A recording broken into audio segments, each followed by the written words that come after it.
¿Qué tal, amigos? Muy buenas noches, bienvenidos a una nueva emisión de noticias aquí en Televistazo Estelar. Comenzamos informando que el ministro del Interior, John Reinberg, se refirió al caso Segura EP como una estructura de espionaje diseñada para el control político. Bueno, y dijo que este formato se ha replicado en otros cantones como Quito y que el Estado tendrá que intervenir. Lo mencionó durante su comparecencia en la Asamblea Nacional. Daniela Valencia estuvo en la sesión. El presunto esquema de espionaje descubierto en la empresa pública de Guayaquil, encargada de coordinar el sistema de videovigilancia Segura EP, llegó al escenario político y legislativo.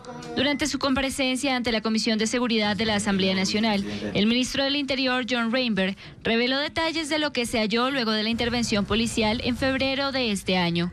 Impulsó la narrativa de una estructura de espionaje con usuarios privilegiados que tenían acceso a las cámaras a través de una sala de videovigilancia paralela. La conexión se realizaba mediante enlaces privados de Telconet, instalados en el tercer piso del Palacio Municipal en la Dirección de Aseo Cantonal, lo que les daba capacidad de intervención.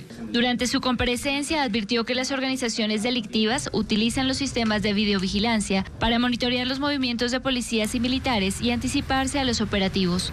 Una problemática que enfatizó no se limita a Guayaquil. La ciudad de Quito habla de que también quiere sus cámaras, que está poniendo cámaras. ¿Y quién está atrás de esto? Los ex Senaín, ellos son los que ya trabajan en la alcaldía de Quito y los que están a cargo de esto. Tengo otros cantones más que de paso les voy adelantando que son otros cantones más donde voy a hacer lo mismo que hice con Segura EP. Declaraciones que generaron reacciones en la bancada correísta, pues la comparecencia se dio un día después de que la ministra de Gobierno, Natalie Morillo, presentó una denuncia en contra del expresidente Rafael Correa por este tema. Acabamos de presenciar una sesión de comisión ridícula. Nos quieren involucrar dentro de espionaje por fiscalizar. Desde Pachacutic se cuestionó que las comparecencias tanto del ministro como del comandante general de la policía se limitaron a 30 minutos, reduciendo el número de preguntas. Un show más del ministro que viene acá y no responde a ninguna de las preguntas y tampoco nos dejan preguntar. La Comisión de Seguridad tiene 60 días para realizar la fiscalización. Dentro de las comparecencias se citará al expresidente del directorio de Segura EP, Fernando Cornejo. Y frente a esta denuncia por un supuesto mal uso de las cámaras de videovigilancia y ante la falta de un pronunciamiento formal del municipio de Quito, la presidenta de la Comisión de Seguridad, Estefanía Grunauer, pidió que cualquier sospecha sea respaldada con denuncias formales y revisiones técnicas. Que estas herramientas concebidas para fortalecer la seguridad ciudadana pudieran estar siendo utilizadas con otros fines es un escenario que preocupa a la capital. El alcalde Pavel Muñoz aún no se pronuncia sobre las declaraciones del ministro Reinberg sobre el posible uso irregular de los sistemas de videovigilancia. Pero para la presidenta de la Comisión de Seguridad del municipio, Estefanía Grunauer, no se puede jugar con la seguridad de los capitalinos. Si hay estos indicios, si se tiene ya una investigación previa ante esto, hay que denunciarlo. Hay que denunciarlo y el municipio de Quito tiene que abrir las puertas justamente para que se revise o se haga una auditoría interna técnica para saber qué es lo que está pasando. El municipio de Quito cuenta con 4.400 cámaras de seguridad. Solo 1.800 están conectadas con el ECU 911. Por ello, recalca que la pugna que existe entre el gobierno nacional y el municipio de Quito debe terminar para trabajar en conjunto. El municipio de Quito ya ha intervenido desde el 2024 hasta la actualidad más de $2 millones en cámaras. Lo que a mí me preocupa es que estas cámaras no están o son conectadas con el ECU 911 y el ECU 911 es quien tiene la posibilidad justamente de dirigir a las diferentes instituciones.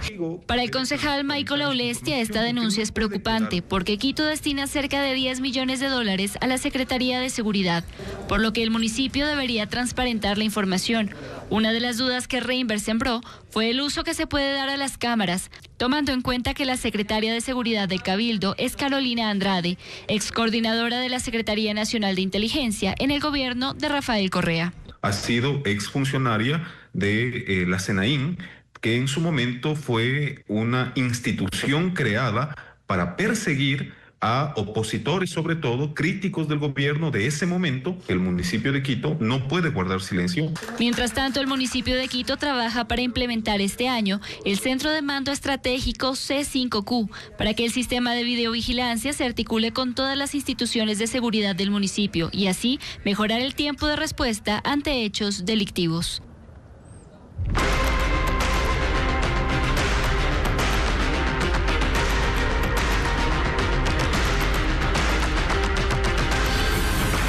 Frontera Norte, un punto caliente. Y es que pese a constantes operativos de Fuerzas Armadas para combatir la minería ilegal en la parroquia El Chical, al noroccidente de Carchi, la actividad ilícita se mantiene activa. Ahora la mirada está puesta en la iniciativa Frontera Segura, que contempla el apoyo de Estados Unidos para enfrentar amenazas en esa zona.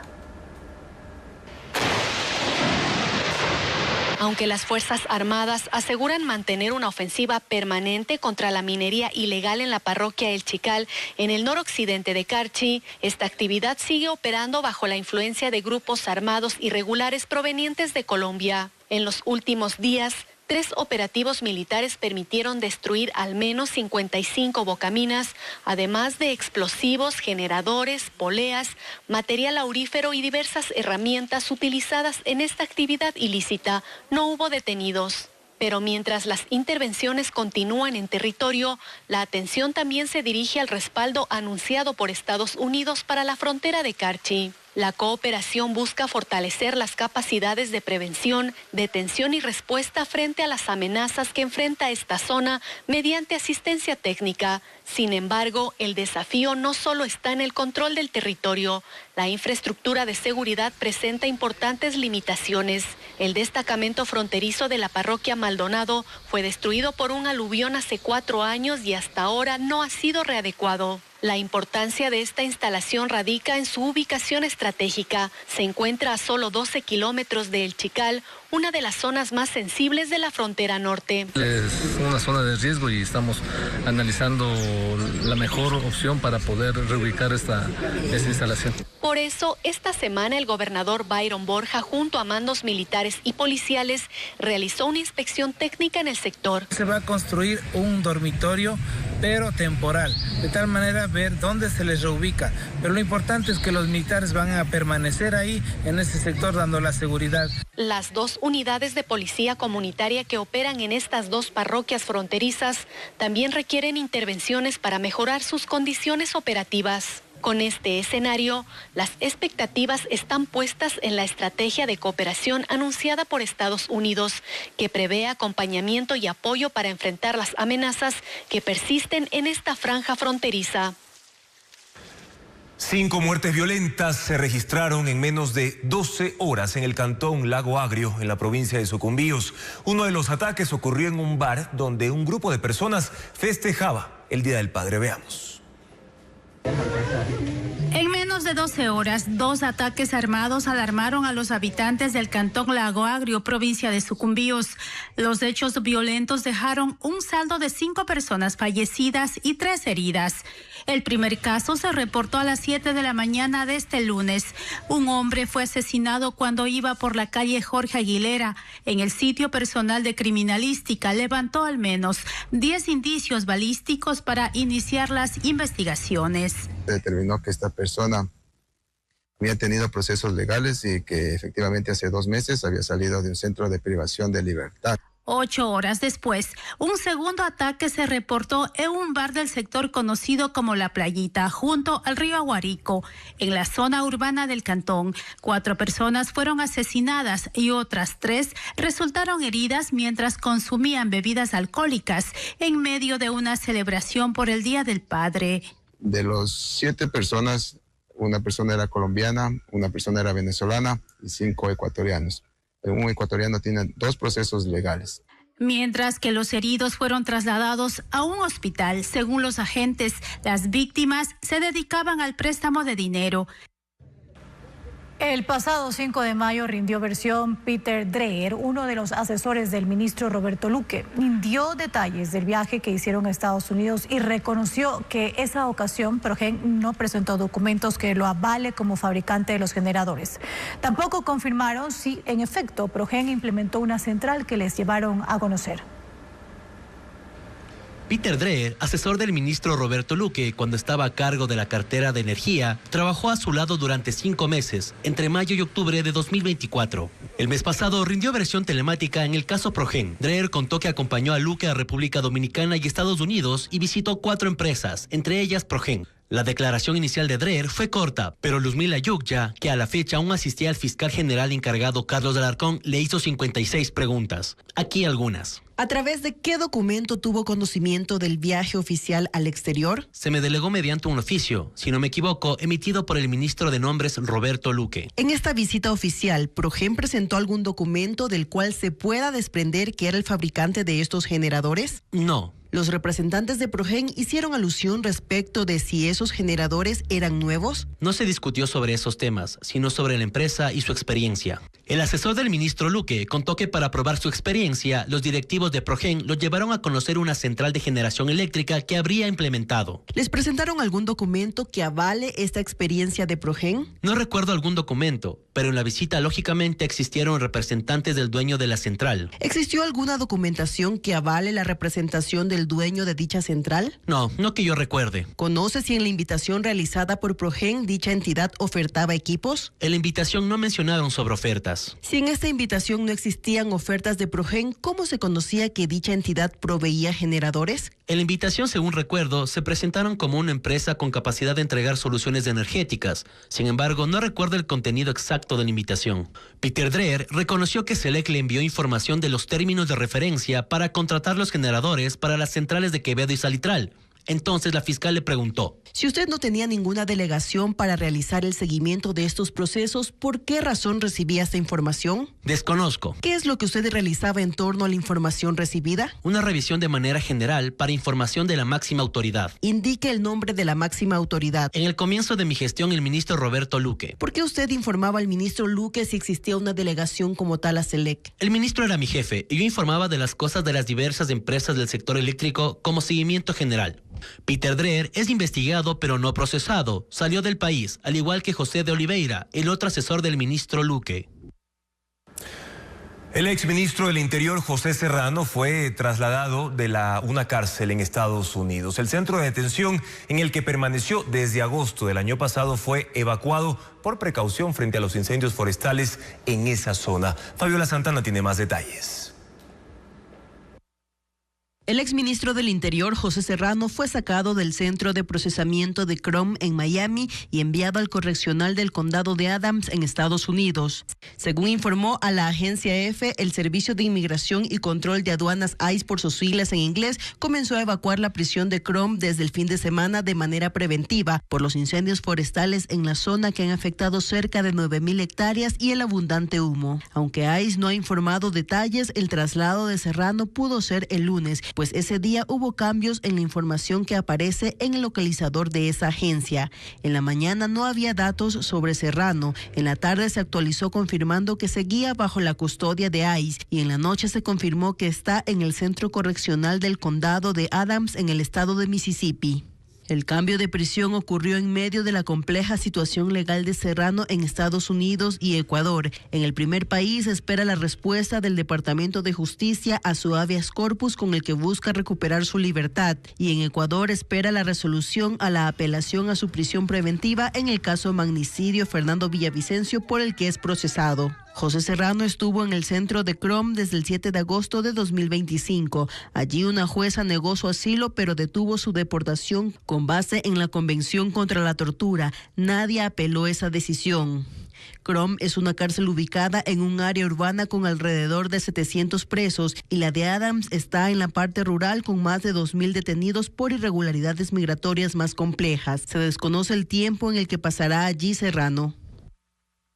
Estamos de regreso con más información. La fusión de ministerios abre un nuevo frente de análisis económico. Un estudio de la Cámara de Industrias y Producción revela que la reestructuración del Estado eliminará 100 cargos públicos de nivel jerárquico, que representa un ahorro de apenas $5 millones anuales. El gremio además advierte posibles efectos en la gestión y funcionamiento de las carteras de Estado. Las precisiones del análisis con Adriana Bermeo. La decisión del gobierno de reducir y agrupar ministerios tendrá un impacto limitado en el gasto público. Así lo revela un análisis de la Cámara de Industrias y Producción. Según el gremio, la fusión de 8 ministerios para crear 3 superministerios eliminará 100 cargos jerárquicos y generará un ahorro de apenas $5 millones al año. La cifra representa una fracción mínima de los más de $10.000 millones que el Estado destina anualmente al pago de sueldos. El informe añade que solo en el último año la nómina pública creció en alrededor de 5.000 puestos de trabajo. Pero ese no es el único señalamiento de la Cámara de Industrias. En una carta enviada al presidente Daniel Noboa el pasado viernes, advirtió de los posibles problemas que puede generar la fusión de ministerios. Autoridades que terminen siendo juez y parte, menor acceso a los ministros con capacidad de decisión, que la agenda de un ministerio se priorice por su tamaño. Por ejemplo, el Ministerio de Infraestructura y Transporte supera 10-1 el tamaño del Ministerio de Telecomunicaciones.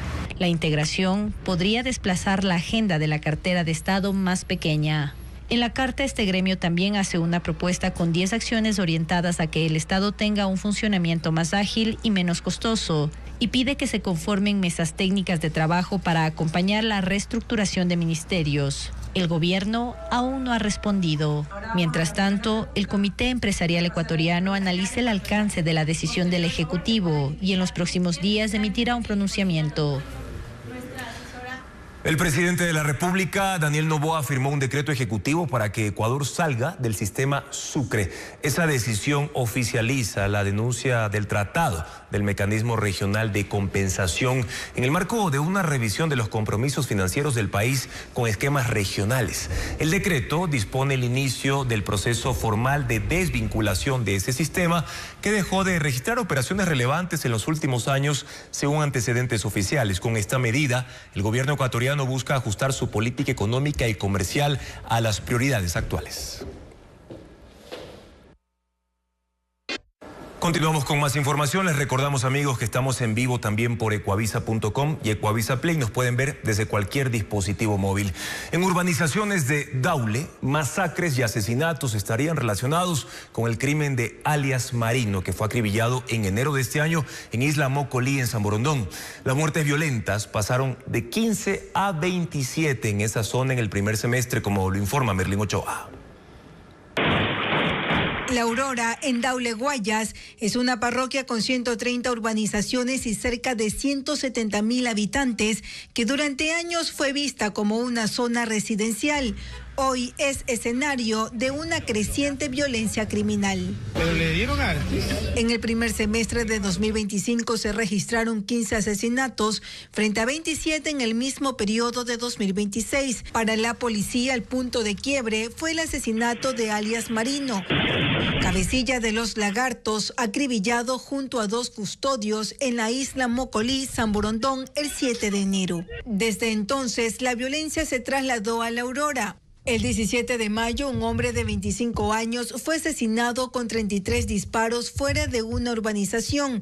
La policía lo identifica como integrante de los Lagartos. Y justamente en este sector, la madrugada del 13 de junio, es decir, hace 10 días, 4 mujeres fueron asesinadas dentro de un carro. Las víctimas de esta masacre tenían 47, 29, 26 y 15 años. Las investigaciones revelan que una de las fallecidas estuvo en la cancha el día que murió alias Marino.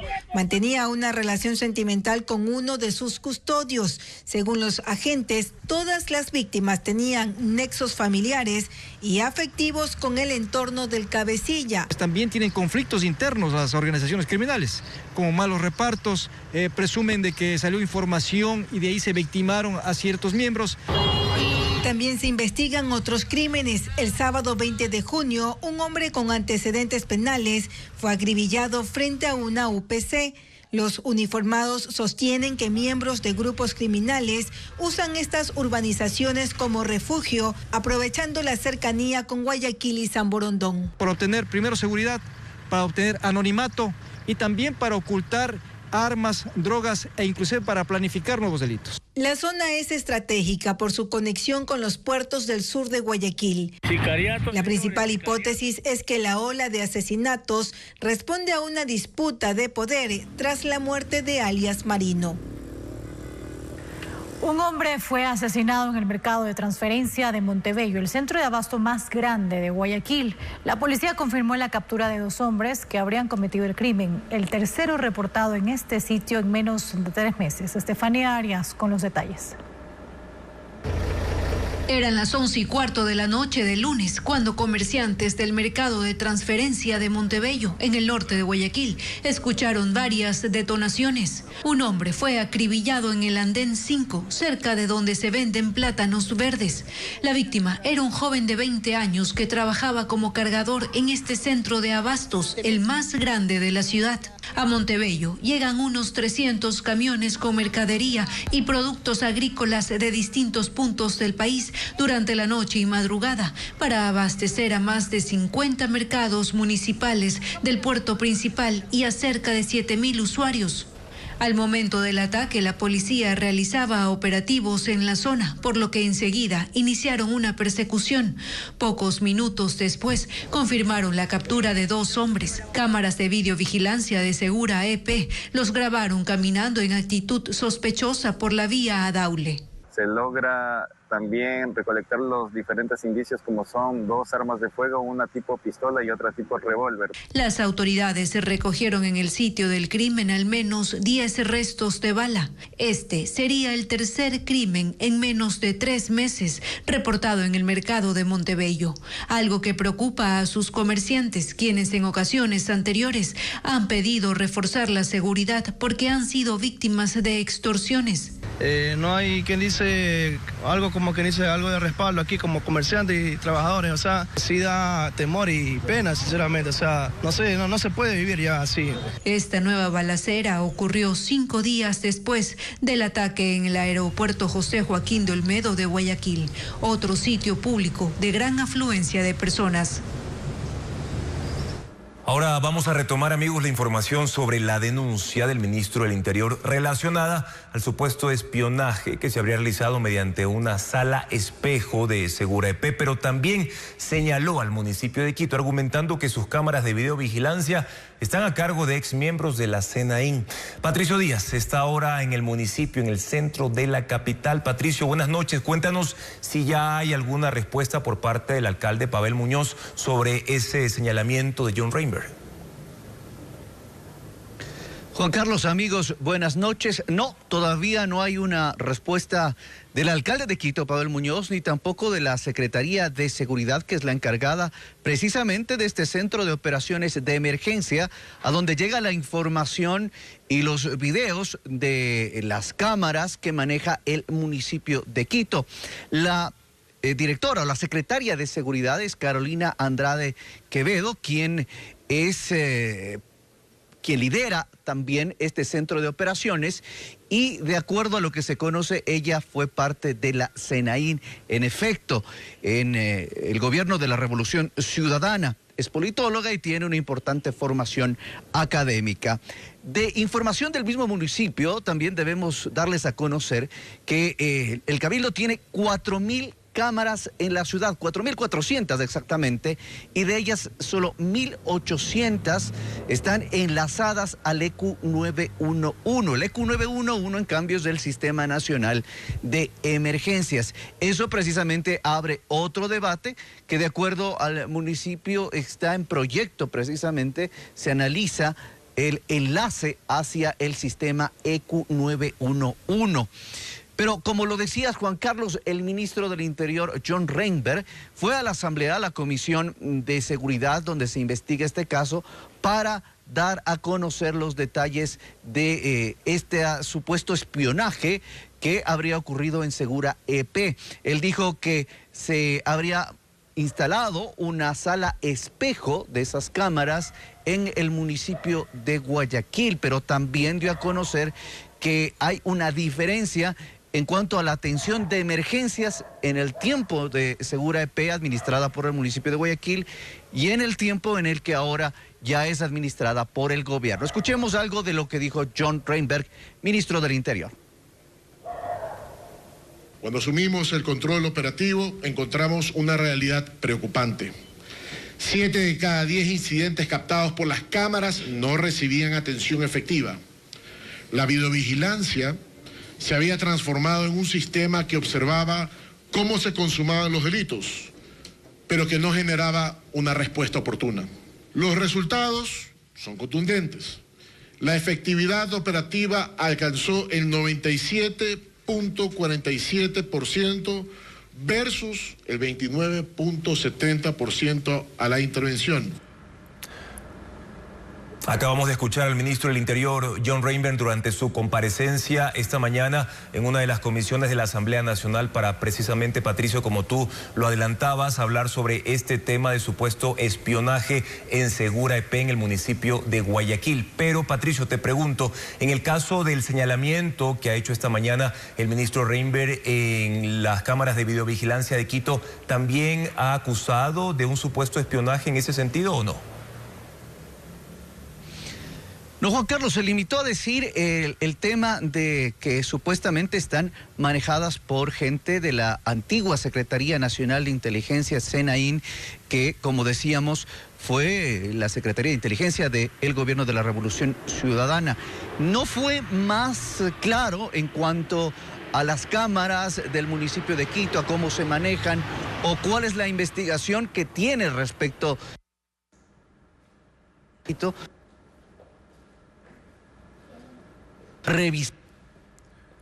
Bueno, tenemos un problema en la señal. Ahí te tenemos, Patricio, el tema de la...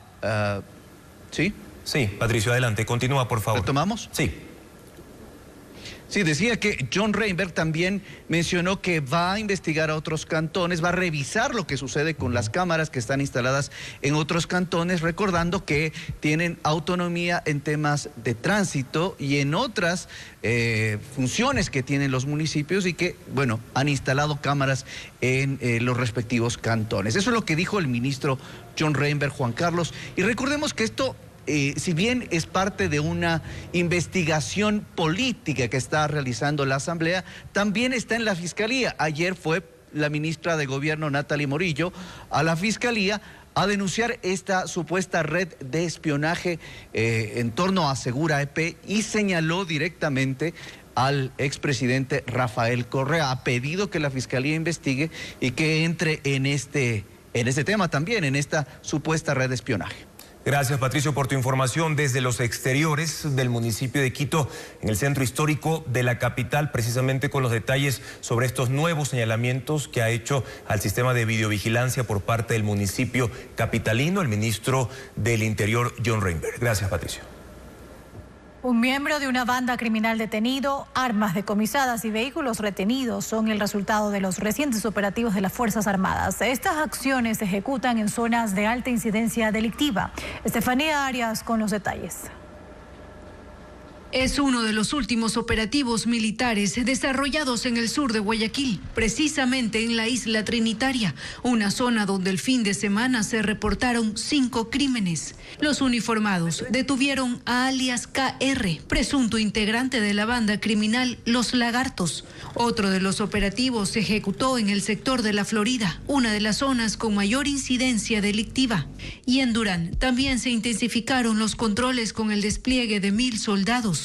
Desde el lunes, las unidades movilizaron camionetas, vehículos blindados, drones y helicópteros. 3 días después de que el gobierno declaró el estado de excepción, 13,000 militares fueron desplegados el pasado viernes 19 en 4 provincias del país. 5,000 están en Guayas, 3,000 en Manabí, 2,000 en El Oro y otros 3,000 en Los Ríos. En una entrevista para Contacto Directo, el analista especializado en seguridad y crimen organizado, Renato Rivera, señaló que los homicidios no han disminuido y plantea hacia dónde debe enfocar sus esfuerzos el gobierno. Pues uno, pues las causas estructurales de la violencia tienen una relación también con problemas sociales y económicos que no se los atiende.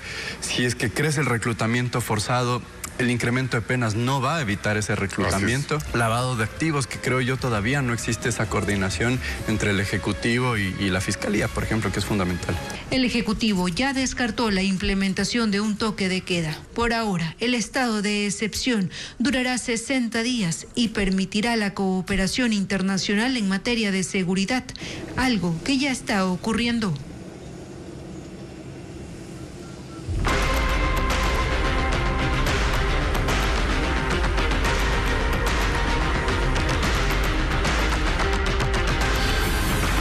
Frontera Norte.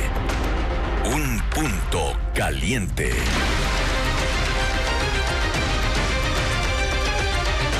El operativo contra la minería ilegal en Taruca puso los reflectores sobre esa comunidad amazónica de Sucumbíos. Detrás de esa coyuntura hay una realidad marcada por el aislamiento, la falta de servicios y las limitadas oportunidades para sus habitantes.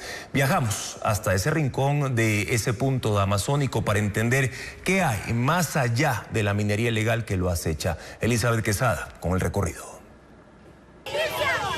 A 10 kilómetros del cantón Cascales, en Sucumbíos, se encuentra la parroquia Dorado de Cascales.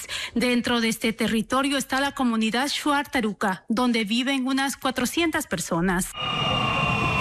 La zona cobró relevancia tras operativos militares ejecutados el pasado 12 de junio contra la minería ilegal. Durante la intervención se produjo un enfrentamiento entre comuneros y militares que retiraban maquinaria del sector. El hecho dejó 2 comuneros fallecidos y 9 heridos, entre ellos 2 uniformados. La intervención militar fue lo que atrajo la atención hacia este rincón de Sucumbíos. Sin embargo, al adentrarse en la comunidad, afloran problemas que sus habitantes arrastran desde hace años. El acceso a la comunidad se realiza por una carretera de piedra que atraviesa la selva y constituye el principal eje de comunicación entre 7 poblados. No hay transporte público. Los habitantes dependen de vehículos particulares para trasladarse. Además, el mantenimiento de la vía recae sobre la propia comunidad. Tenemos la rancherita que compramos para transportar a los estudiantes de aquí para allá al colegio. En Taruca no existe un sistema público de agua potable. Por eso los propios habitantes implementaron un sistema de abastecimiento con tanques reservorios. Tras los operativos, las clases fueron suspendidas en la única unidad educativa de la zona, a la que asisten alrededor de 60 niños. No hay fecha de retorno. Y aquí las fuentes de empleo formal son limitadas. La agricultura, principalmente de cacao, maíz y verde, es una de las pocas actividades productivas en el área. En esta zona donde la minería ilegal se ha extendido, los habitantes aseguran que sus principales necesidades siguen siendo las mismas desde hace años: acceso a servicios básicos, oportunidades de desarrollo y una mayor presencia del Estado en este sector de la Amazonía.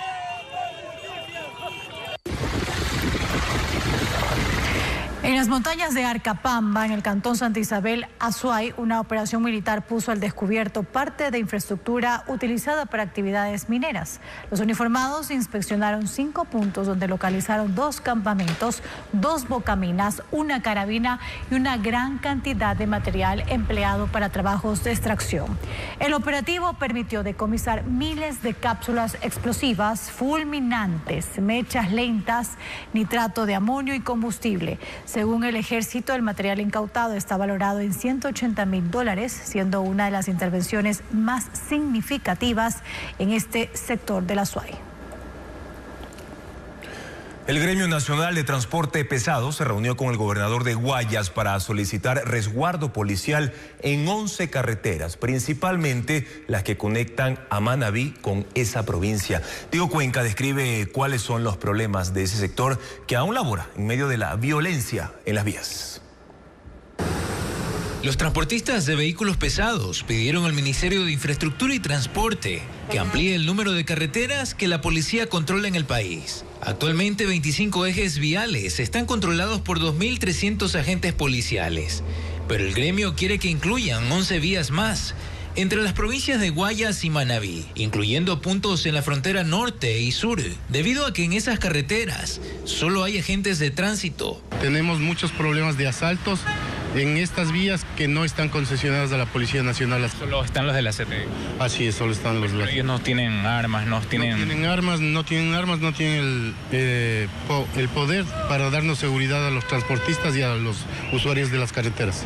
El pedido formal lo hicieron el 17 de junio y ese martes se reunieron con el gobernador del Guayas para buscar modificar el acuerdo ministerial que regula esa medida. Según los transportistas de Guayas, entre las carreteras que no cuentan con patrullaje permanente están Virgen de Fátima, El Triunfo, Cumandá, la vía Puerto Inca, la vía Anobol, carretera Durán-Yaguachi y otras donde cada día transitan al menos 5.500 trailers con contenedores que van hacia los puertos marítimos. Indica la policía que por temas de dotación por parte del Estado hay unidades que no las tienen, solo tienen un motorizado en ese sector. Los transportistas denuncian que la policía conoce el sitio donde los delincuentes tienen la logística y el personal necesario para descargar la mercadería de un contenedor robado. Tuvimos un secuestro de un camión, nos sucedió es que llamamos a la policía y ellos lo que nos indicaron fue que teníamos que esperar a que aparezca el camión. Televisazo solicitó entrevistar al gobernador del Guayas, pero su equipo de comunicación respondió que por el momento no dará declaraciones.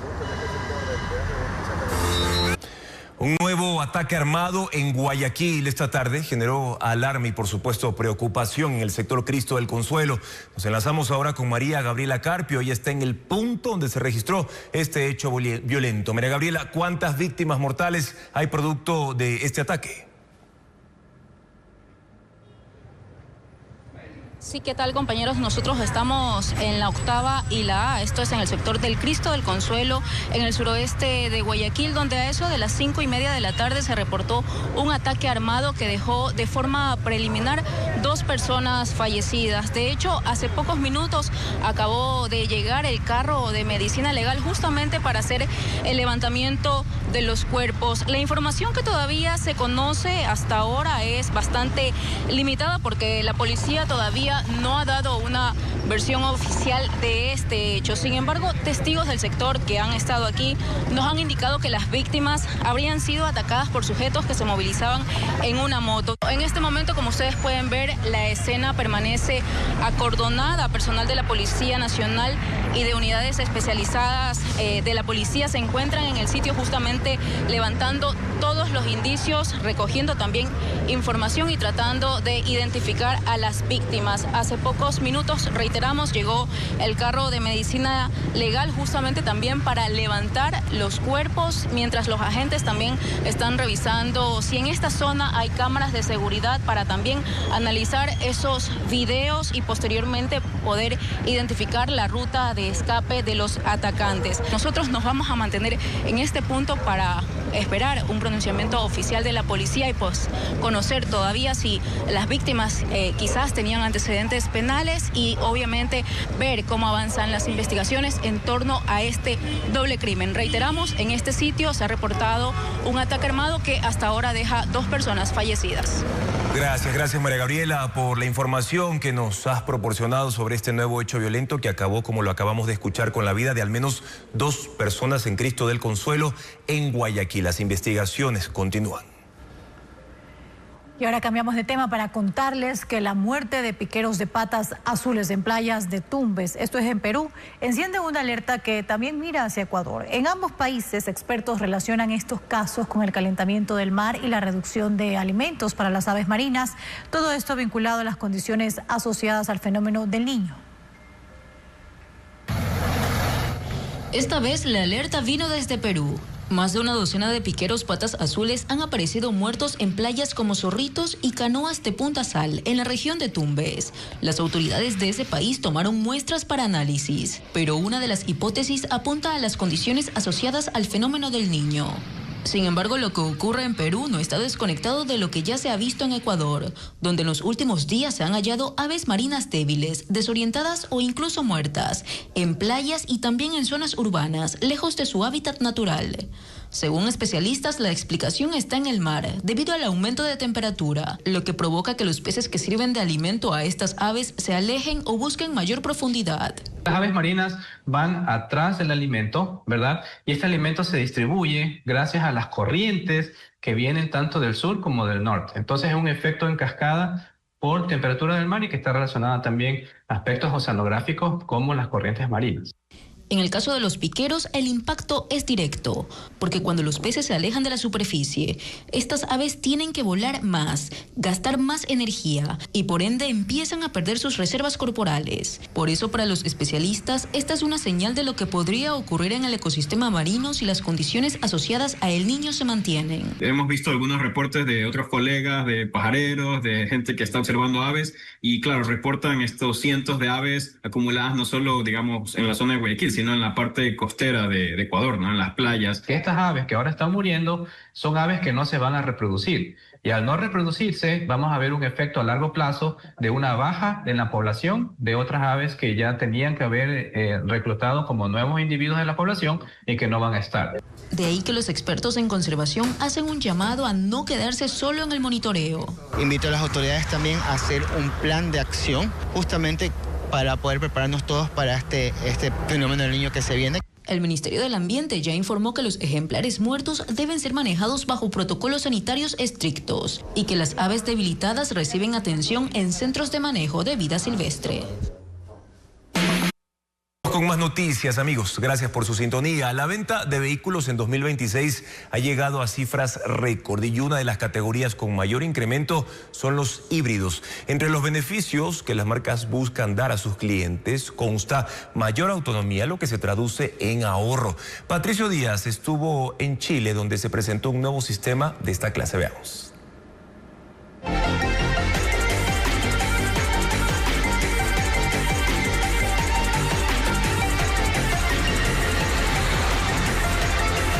Los vehículos híbridos tienen dos motores, uno eléctrico y otro de combustible.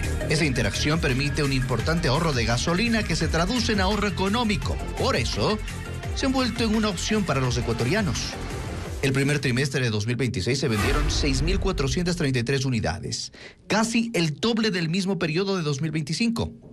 Entre las marcas más vendidas están el Toyota Corolla Cross, el Haval H6 y el Chery Tiggo 4.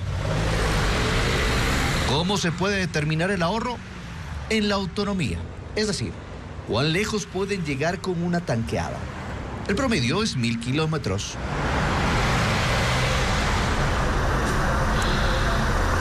Sin embargo, la empresa Chery presentó en Chile un nuevo sistema que llaman Super Hybrid System, con el que ofrecen 1.200 kilómetros en sus SUVs o Modai Eco,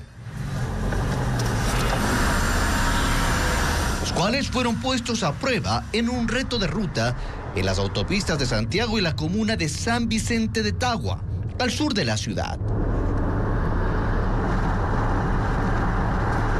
Fue un recorrido de 420 kilómetros y el equipo con mejores índices alcanzó un consumo de combustible de 89.5 kilómetros por galón. Según la empresa, este sistema de última tecnología se basa en una batería de alta capacidad que se fortalece con la eficiencia del motor. Cuando baja cierto porcentaje la batería, empieza a complementarse también con el motor a combustión interna, pero eso lo que hace es buscar la mejor eficiencia del andar. Por lo tanto, eso nos permite tener mayores rangos de autonomía. Hay dos mecanismos bajo los cuales trabajan los vehículos híbridos. Uno en el que el motor eléctrico asiste al motor a combustible cuando tiene que hacer mayor consumo.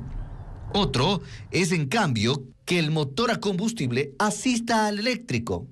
Por eso, en el caso de los Omoda Eco, incluso son enchufables para recargar la batería. Por lo tanto, un uso diario, por ejemplo, lo podemos ocupar netamente con modo eléctrico. Por lo tanto, no estamos consumiendo combustible. Entre las recomendaciones para que se maximice la autonomía están, por ejemplo, no acelerar bruscamente, tampoco frenar bruscamente, hacerlo paulatinamente para que se regenere la energía. Tampoco ir a altas velocidades y hay que tener mucha atención si utilizas el modo crucero. Aunque los vehículos eléctricos triplicaron sus ventas, Son la tercera parte de los híbridos, llegan a 2.217. Entre eléctricos e híbridos han alcanzado una participación de casi el 24% del mercado ecuatoriano. Cambiamos de tema ahora para contarles que el Consejo de la Judicatura terminó el encargo del juez Javier de la Cadena en la Corte Nacional de Justicia y lo trasladó nuevamente a la Corte de Imbabura. Fabiola Santana nos cuenta que la decisión se tomó días después de que el juez descartara un error en la actuación del tribunal que levantó la prisión preventiva de Aquiles Álvarez.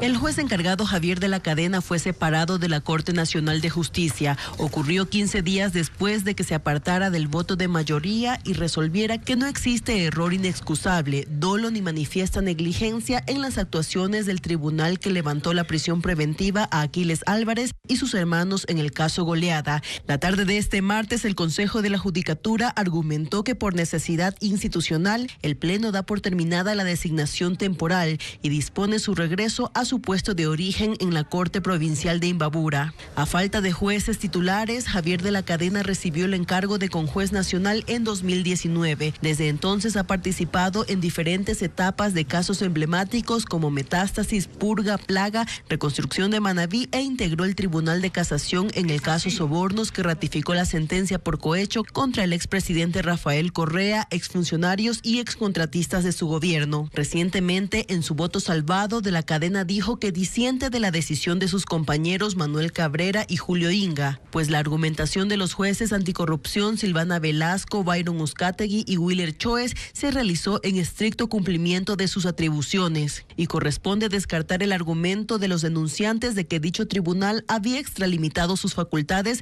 al actuar como tribunal de juicio y se descarta que en el análisis de dicho requisito haya existido error judicial. Pese a su postura con el pronunciamiento de mayoría de sus compañeros, los 3 jueces anticorrupción enfrentan un proceso disciplinario y el Consejo de la Judicatura podría destituirlos como consecuencia de su decisión en el caso Goleada. Hablemos ahora de los espectáculos de teatro musical que se han instalado en Ecuador con una programación continua que incluye talentos locales con estándares, Andrea, internacionales. Bueno, y así lo refleja la cartelera nacional de las últimas semanas. Diana León conversó con algunos directores sobre sus desafíos y las perspectivas de este género artístico.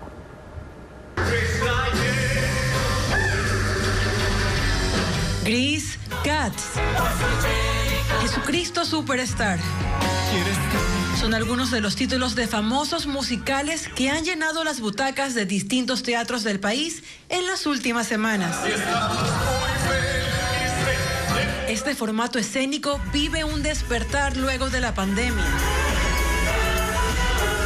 que se renueva además por el talento que los directores teatrales encuentran en las nuevas generaciones.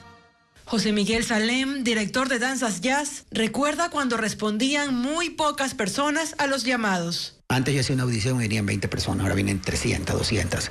Y cuando empecé tenía yo 23 años y bueno, pues era algo completamente raro, no había ni público para eso. A finales de mayo, Salem presentó el musical de Luis Novoa Naranjo en la capital, pero en su historia hay más de 40.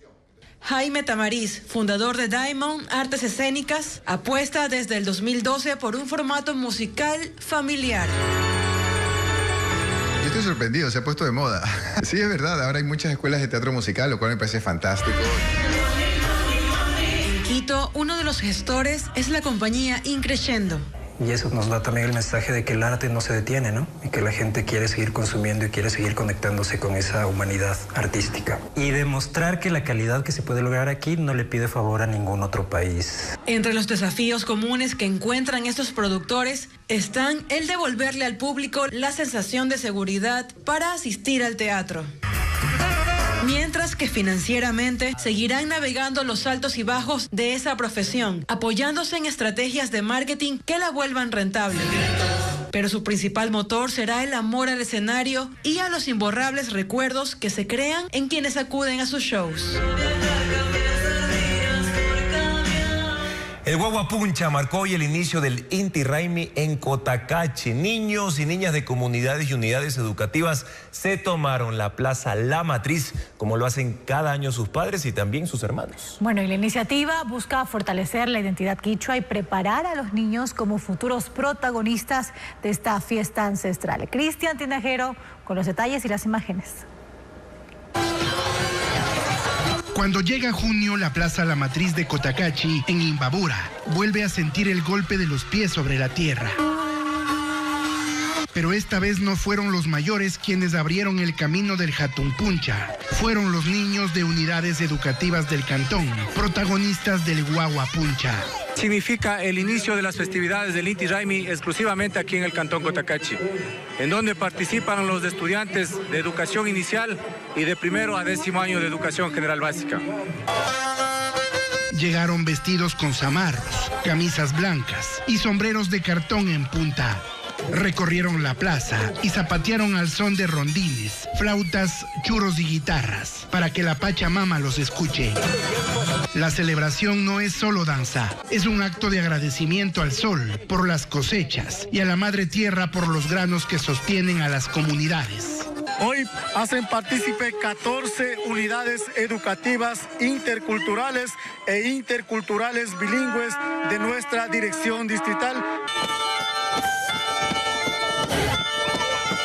Los músicos, también niños, marcaron el ritmo de la jornada. Los pequeños comuneros reprodujeron lo aprendido en casa, en las aulas y en sus comunidades. Transmitimos nuestras energías y todo eso que tenemos, porque desde pequeñitos nuestros papás nos acostumbraron a fomentar más nuestras raíces. Con el Guaguapuncha arrancó uno de los momentos más esperados del calendario andino en Cotacachi.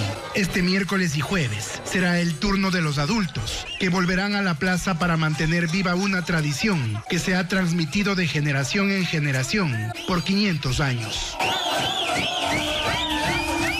Bueno, que siga la tradición. Gracias por su sintonía, amigos. Mañana en Contacto Directo estará Michelle Maffei, investigadora de crimen organizado, conflicto y violencia, para analizar los hechos de inseguridad en Guayaquil pese al estado de excepción. Además estará con nosotros en este espacio de entrevistas Paul Herrera.